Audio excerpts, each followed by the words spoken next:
A Menina dos Olhos Pardos, de Machado de Assis. Voz, Iba Mendes. Capítulo 1. Tinha 17 anos a menina dos olhos pardos, e era uma das mais formosas criaturas que este sol fluminense tem alumiado. Algumas pessoas ainda hão de lembrar do furor que ela causava quando aparecia na rua pelo braço do pai, velho capitão reformado, que tinha a alma tão branca como os bigodes e o coração tão virgem como a espada.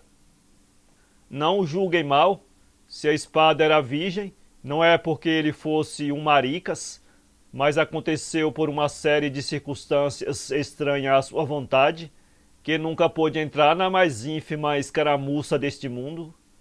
Quando se deu a Guerra Oriental de 1851, debalde o homem quis combater, os chefes acharam melhor deixá-lo no quartel da saúde. Sua glória lhe diminuiu com isso, aumentou-se a felicidade de Helena, a menina dos olhos pardos, que ficaria ao desamparo caso o pai morresse de um tiro na batalha de Caseiros. Ela mesma lhe dizia agora que o pai deixara o serviço ativo do exército. O capitão Moraes zangava-se quando ouvia semelhante linguagem, mas a menina vencia sempre com esses argumentos que as filhas amadas sabem ter. Um beijo punha termo a tudo, um sorriso bastava para dissipar as sombras. Helena tinha ideias singulares a respeito da guerra, ideia de mulher, afinal de contas, para quem as glórias marciais não podem ter os encantos que oferecem aos homens. No ânimo dela, a guerra era sempre uma coisa injusta e ímpia, e ainda assim estava um pouco atrasada a filosofia de Helena, porque já depois dela apareceu outra fórmula mais adiantada, é a que dá a guerra como uma coisa profundamente ridícula. Não levemos em conta estas apreciações feminis a respeito dos grandes duelos em que as nações decidem questões de uma légua de terra ou de supremacia política.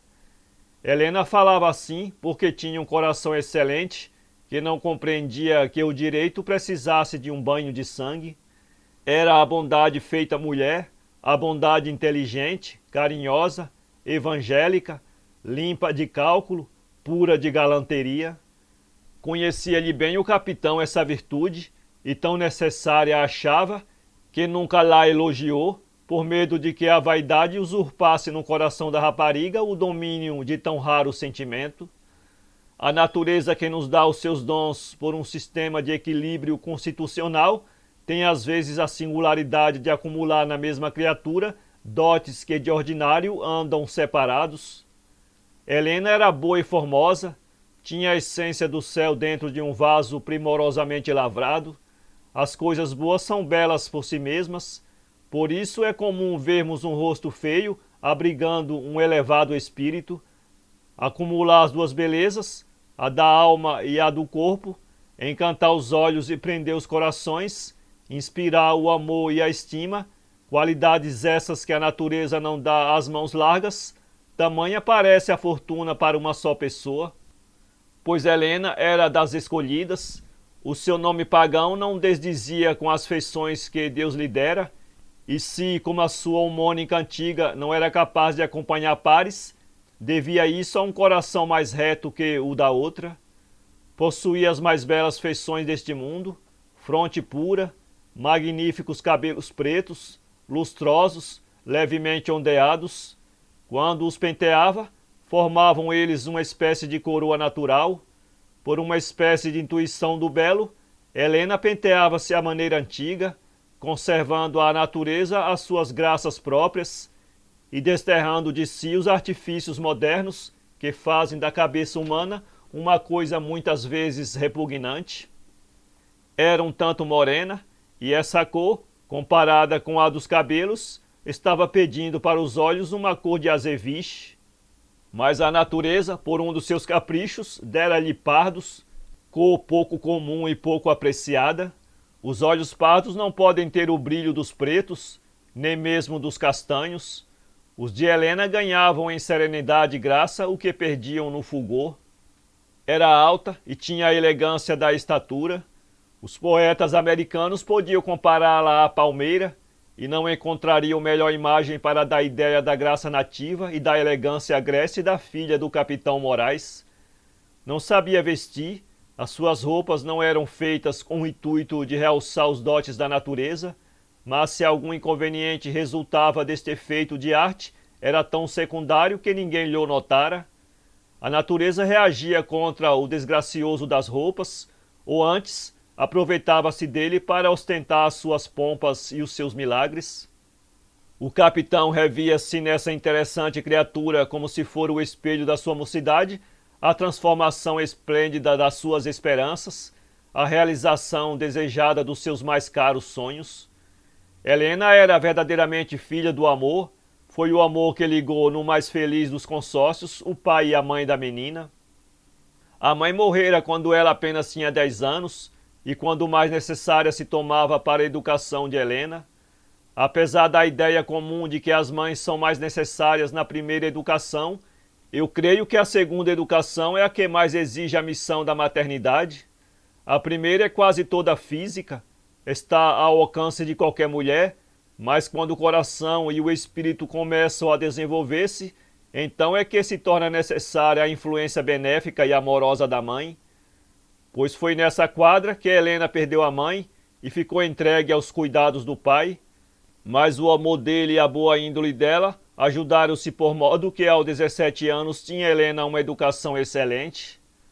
Eram pobres, o único meio de subsistência que tinham era um meio soldo do capitão e uma pensão deixada a Helena por sua madrinha. Pobreza honrada e alegre.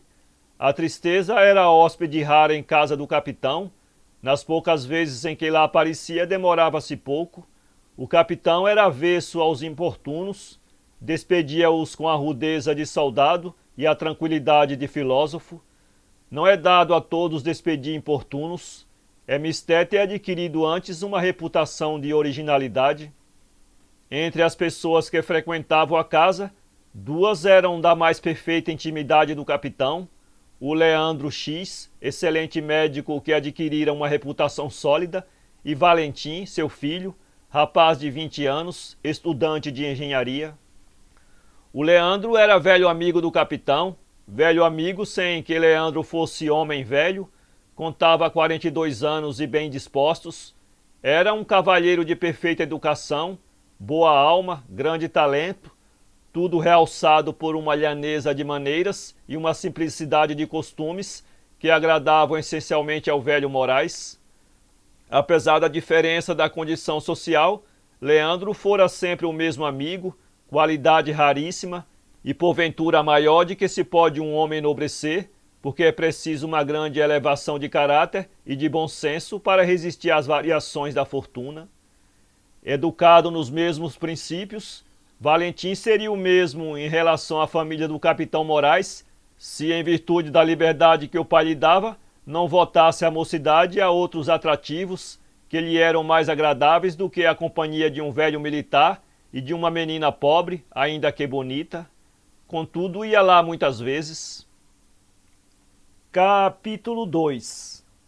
Achando-se uma noite em casa, Leandro foi procurado pelo capitão, que, apesar da familiaridade, não entrava nunca em casa do médico que não mandasse anunciar. "Não gosto disso, José", disse Leandro, apenas viu entrar na sala o velho Moraes. "Já te disse que esta casa é nossa. Só se mandam anunciar as pessoas estranhas. Tu não é estranho." "Manias de velho", disse o capitão sorrindo. "Os maníacos são para o hospício", respondeu o médico galhofeiramente. "Eu não quero amigos maníacos, ouviste?" Vá lá, nada de ralhos. Médicos só ralham com doentes. Eu estou são como um pero." "Entretanto", respondeu Leandro, "a julgar pela hora em que me apareces, creio que vens tratar de moléstia."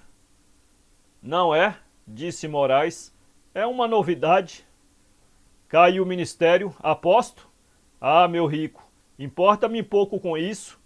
Caio ou subam é-me indiferente." "E a mim?" Outrora sempre tinha algum interesse para saber quem era o ministro da guerra, mas agora... Bem, vamos lá à novidade. O capitão puxou do bolso um enorme charuto e preparava-se para acendê-lo quando o amigo disse: Queres dos meus? Não, tu fumas Havana e eu fumo do país. Patriota. Não, econômico. O vício é sempre vício, logo prefiro os mais baratos. Acendeu o charuto e começou. Dize cá, não te parece que a Helena já está boa para casar? O rosto do médico contraiu-se um pouco, mas ele soube conter-se a tempo e disse tranquilamente ao capitão: Parece que sim. A mim não me parecia isso, mas alguém fez-me pensar em tal assunto e vejo com efeito que, apesar de ter 17 anos, a pequena tem juízo de 30. Queres então casá-la? Não quero nem deixo de querer. Como? Vieram pedir-ma. Ah, veio pedir-ma um rapaz que de ser empregado não sei em que secretaria. Respondi que consultaria a pequena, mas antes de lhe falar, achei melhor vir ter contigo. Que achas?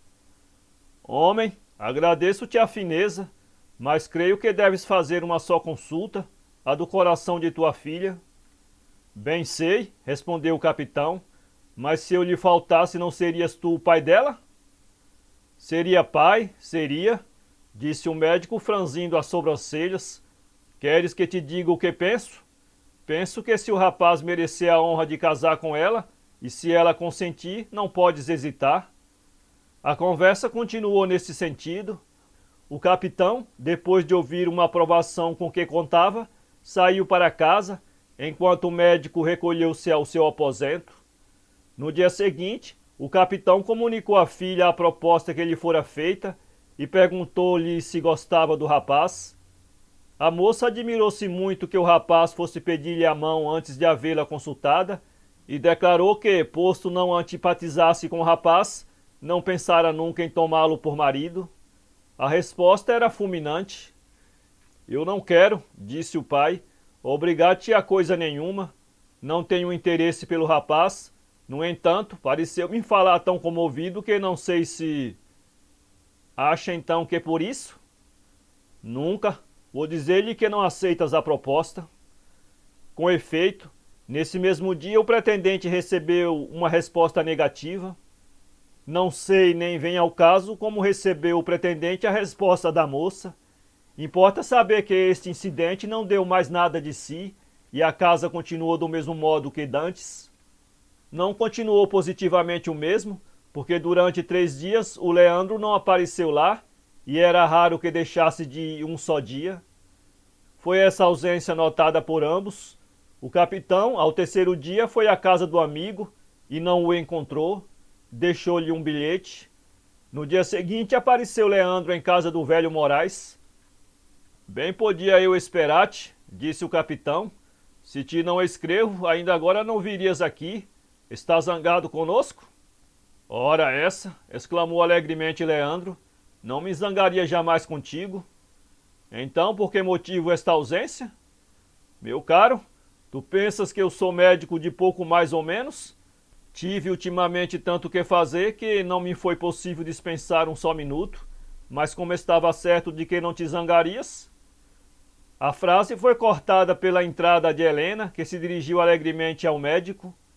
Viva! Viva! Exclamou ela. Já o dávamos por morto, tantos dias. Eu já expliquei ao papai o motivo desta ausência de 3 dias.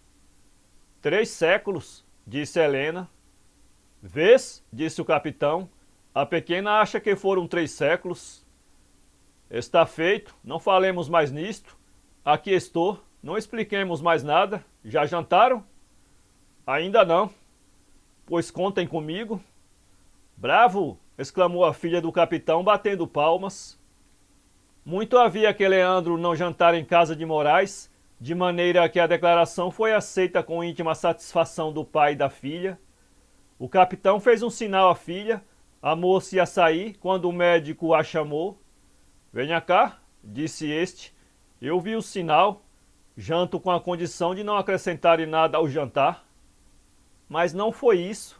disse Helena, olhando para o pai. Se foi, eu bem vi. Helena ficou.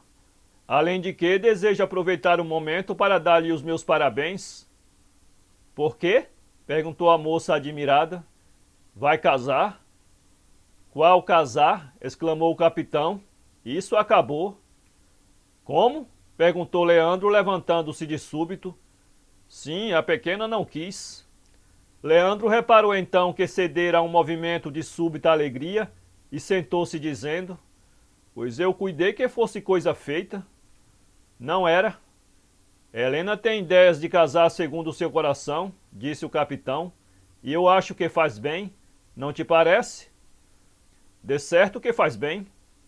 Leandro não dissimulou a alegria que causara a nova situação da moça, e durante o jantar esteve como nos seus bons tempos. Helena estava nesse dia travessa como um diabrete. No fim do jantar apareceu Valentim, que era um rapaz bem apessoado e elegante, um pouco estouvado, mas isso mesmo sem quebra do respeito que devia às outras pessoas. Valentim nada soube do casamento, mas o capitão julgou que devia dizer-lhe ter havido um pedido recusado por Helena. Recusado? Exclamou o rapaz. Pois então, a mesma Helena recusou um casamento. Na sua idade é raro. Helena respondeu com gravidade. Eu não consultei a idade, consultei o coração. Bem respondido, exclamou Leandro. Valentim sorriu com certo ar de mofa que não escapou ao pai. Este franziu a testa e o rapaz, compreendendo a repreensão, acrescentou vivamente: Pois há de perdoar minha frase, dona Helena. Bem sei que numa moça das suas qualidades o coração domina tudo. Moraes armou o gamão, ameaça infalível de 1 ou 2 horas de aborrecimento para o médico.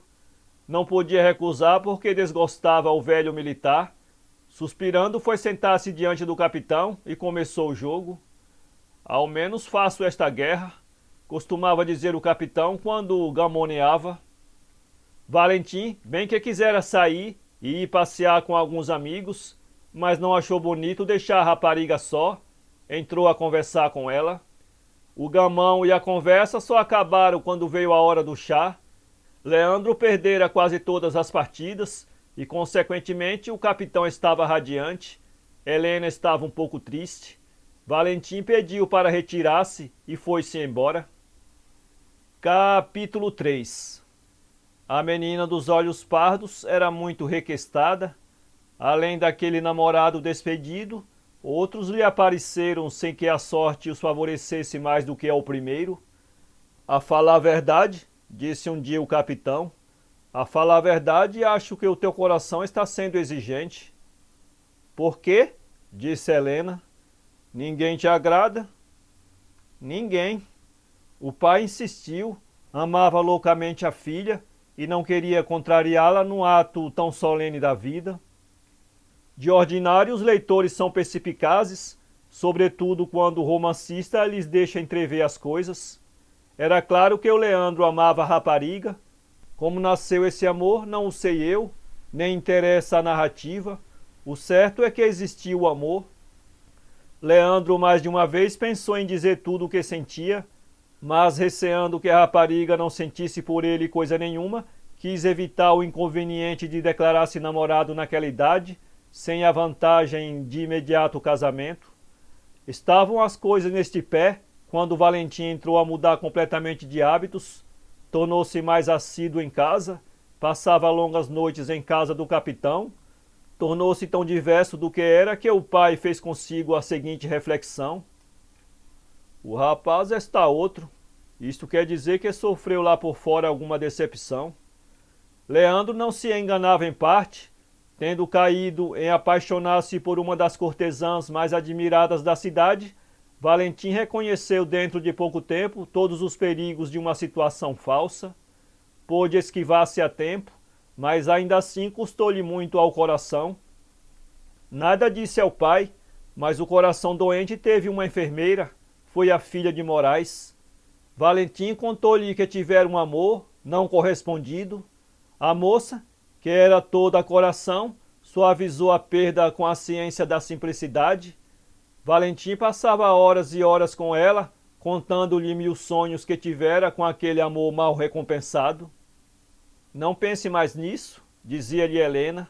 Se essa moça foi tão cruel que não quis casar com o senhor, lá há de pagar a sua culpa. Mas é difícil esquecer, respondeu Valentim. Há de vir o tempo. Ai, o tempo. O tempo é tudo. Dizia bem Helena, o tempo é tudo. Com o tempo, o filho de Leandro não só esqueceu a esquiva dama dos seus pensamentos, como entrou a sentir-se bem na companhia de Helena. Um dia o rapaz perguntou a si mesmo se começava a amar Helena. Pareceu-lhe que sim. Quis confirmá-lo, e nessa mesma noite, achando-se a sós com ela, deixou-se ficar num desses silêncios eloquentes, quando duas pessoas se amam verdadeiramente. Sentiu que a amava, quis pegar-lhe na mão, ela retirou-a vivamente, insistiu. Helena saiu da sala. O capitão, que estava lendo uma obra sobre campanhas, apenas viu que a filha saía, interrompeu a leitura para conversar com Valentim, que por sua parte mostrou-se taciturno. Que tens? Perguntou o velho Moraes. Nada. Não parece. Por quê? Não é esse o teu ar de costume? Estou preocupado com os negócios. Negócio de rapazes. Sei o que isso é, respondeu o capitão sorrindo maliciosamente, o que produziu em Valentim um sorriso também malicioso. A entrada do médico desviou a conversa desse ponto. Helena pouco depois voltou para a sala. Valentim olhou para ela, a moça tinha os olhos vermelhos. Choraria? Valentim nessa noite nada mais disse, mas no dia seguinte escreveu-lhe uma carta, cujo teor é o seguinte: Dona Helena, vi que um gesto meu a mortificou. Era quanto bastava para não insistir no sentimento de que estou possuído. Todavia, quero dizer por esta carta que a amo e que, ainda quando não possa obter o seu amor, desejo ter a certeza de que me perdoa e estima. Dificilmente uma moça deixa de perdoar um rapaz que lhe pega na mão para beijar-lhe. Helena deu verbalmente a Valentim, na seguinte noite, a resposta à carta que ele mandara. Estava perdoado, mas amado também? Valentim quis sabê-lo. Não falemos nisso, atalhou Helena. Nenhuma esperança ao menos? Não sei. Tomara eu que todas as mulheres por quem me apaixonasse me desse, em caso de idêntica pergunta, a resposta de Helena: não sei. Valentim, que era já um pouco adestrado nessas campanhas de amor, compreendeu que a situação estava salva. Não se passaram muitos dias.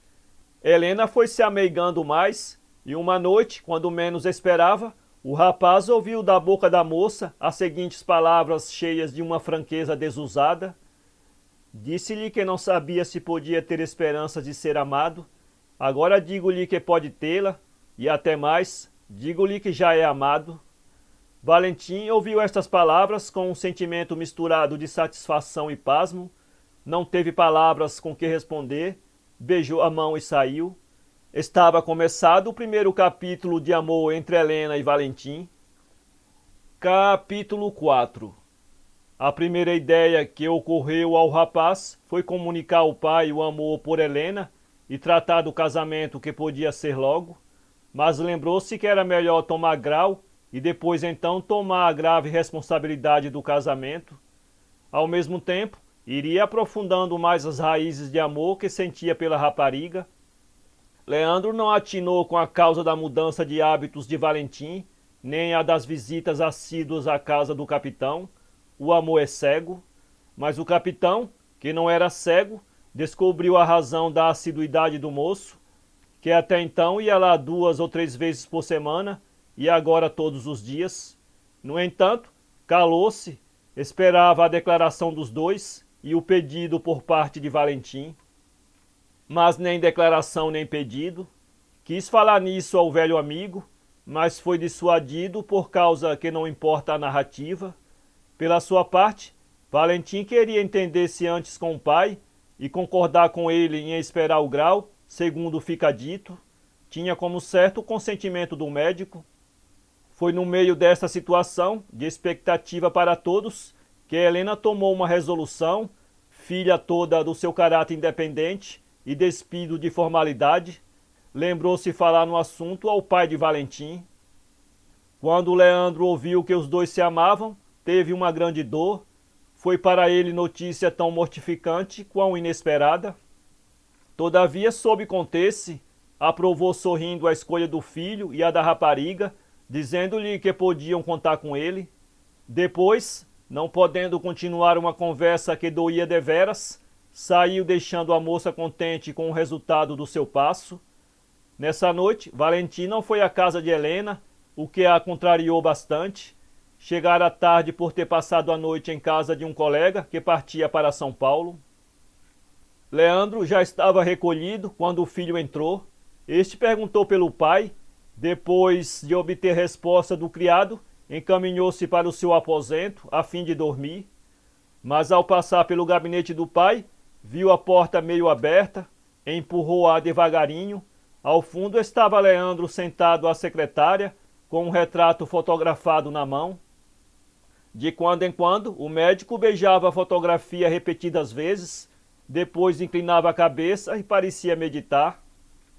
Valentim respeitou o sentimento que aquele movimento manifestava e, dominando o espanto que causava aquele amor do pai, não imaginado nem sabido por ele, procurou retirar-se e fechar a porta com a mesma cautela com que a abrira.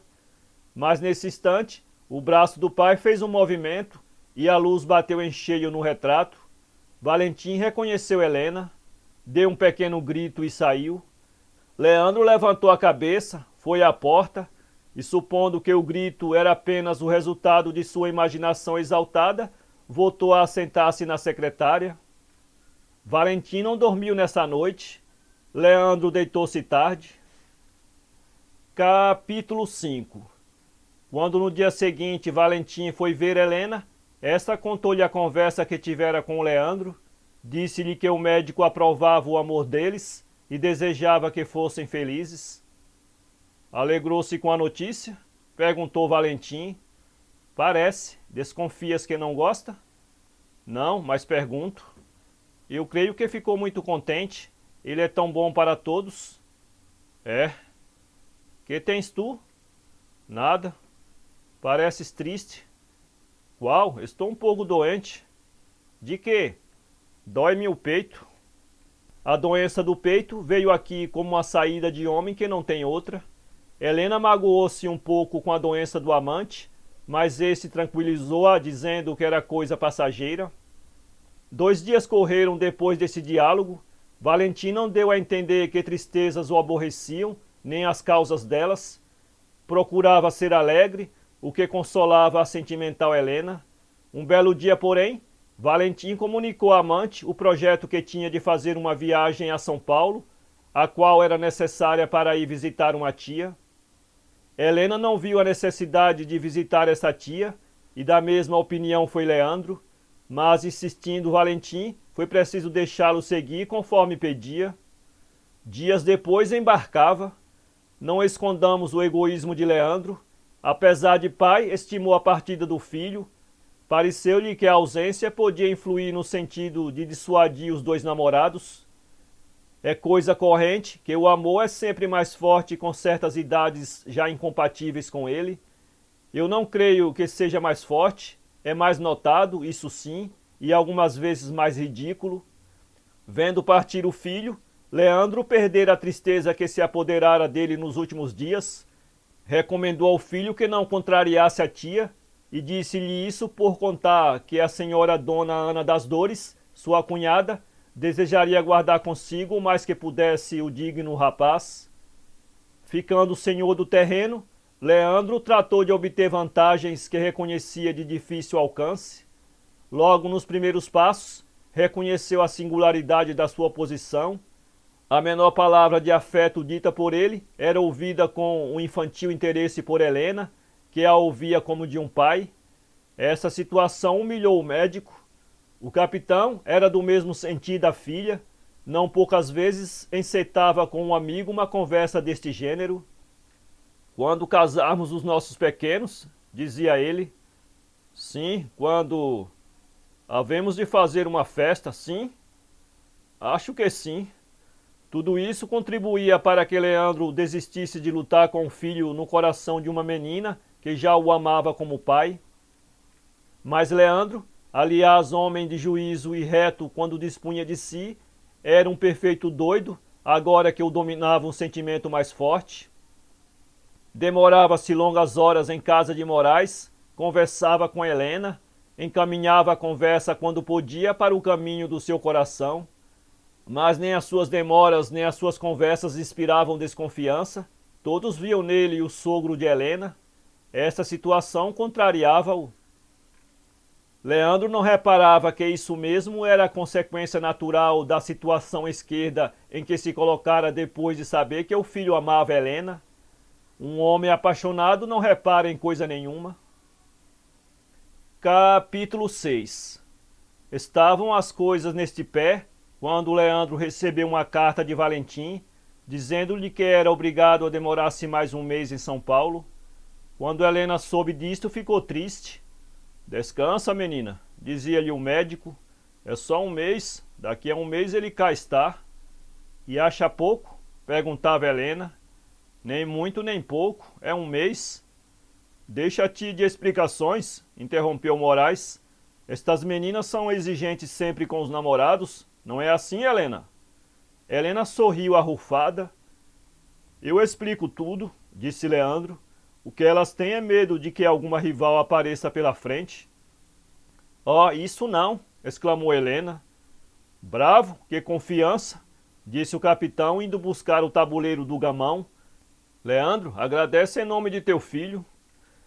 Leandro já começava a abrir um sorriso para Helena quando viu o tabuleiro fatal. O sorriso converteu-se em suspiro. Confiança tenho, disse Helena. Ele não é capaz de enganar-me. Creio nele como em mim mesma. O capitão tirara do saco de chita as tábuas do gamão e começava a dispô-la no tabuleiro quando vieram dizer que um homem de fora desejava falar-lhe. Saiu para ir ver quem era. Ficando só com Helena, o médico procurou tranquilizá-la a respeito do filho e ao mesmo tempo perguntava-lhe se, visto a confiança que ele tinha, viesse Valentim a enganá-la, que resolução tomaria. Não sei, respondeu Helena. Creio que a morte... A morte? Perguntou Leandro. Eu não creio na morte por amor. A menina consolava-se como outra se tem consolado. Esqueceria um ingrato nos braços de um homem que a amaria deveras. Não creio. A conversa continuou, mas não deu de si nenhuma ideia nova. No fim de 20 minutos voltou Moraes. Vinha um pouco acabrunhado. Leandro reparou nisso e perguntou-lhe que tinha. O capitão respondeu que nada, mas como continuasse triste, Leandro disse-lhe alegremente: Vamos ao gamão? Nem isto arrancou o capitão a tristeza que o abatia. O sintoma era tão evidente que Helena ficou convencida de que alguma coisa havia de gravidade naquele momento. Interrogou-o com a ternura que sempre empregava em relação ao pai. Moraes confessou que se tratava de um antigo credor que depois de alguns anos vinha exigir o pagamento de uma dívida avultada. Helena ficou triste.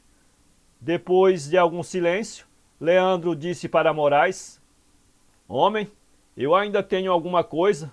Se chegar é para pagar ao teu credor. Não te aflijas por coisas que não valem a pena. Creio que não pode ser muita coisa, e ainda que seja, eu tenho amigos. Vamos lá, alegra-te e deixa-te de tristezas. Não, não devo abusar. Que abusar, nem meio abusar, é o que faltava. Havia eu de ser teu amigo em dias de bonança e voltar as costas nos dias da adversidade? Isso é bom para os amigos vulgares, eu não. Por honra de Leandro, devemos dizer que, dizendo isto e fazendo esta oferta ao amigo, não se lembrara de Helena, era sincero. O capitão compreendeu o que havia de delicado na oferta do médico e não recusou mais. A sua resposta foi apertar as mãos ao amigo. Logo me dirás quanto é, disse Leandro para terminar a conversa. Sim, respondeu Moraes, vamos ao gamão. O médico não contava com o desenlace, devia contar, porque era a ideia dominante do capitão. Helena, antes que o médico tomasse lugar à mesa, apertou-lhe a mão, murmurando: "Obrigado." Leandro estremeceu sentindo o contato e ouvindo a voz de Helena. Abriu-se-lhe nos lábios um sorriso e foi jogar com o capitão, que já estava de copo em punho. Capítulo 7. Foi paga integralmente a dívida de Moraes, que não andava por grande coisa, posto assim o parecesse ao capitão, cujos haveres eram nenhuns. Este fato estreitou mais, se era possível, a amizade dos dois pais. Os dias correram lentos para Helena, que esperava o amante, mas justamente no fim do tempo apareceu outra carta de Valentim, dizendo ao pai que ainda por lá se demoraria. De Helena não dizia palavra. No fim da carta perguntava-lhe amigavelmente se, tendo encontrado em São Paulo uma moça que agradou, consentiu o pai no casamento dele. O primeiro movimento de Leandro foi de alegria. O tal casamento vinha perfeitamente a propósito. Casado o rapaz, ficava o campo livre.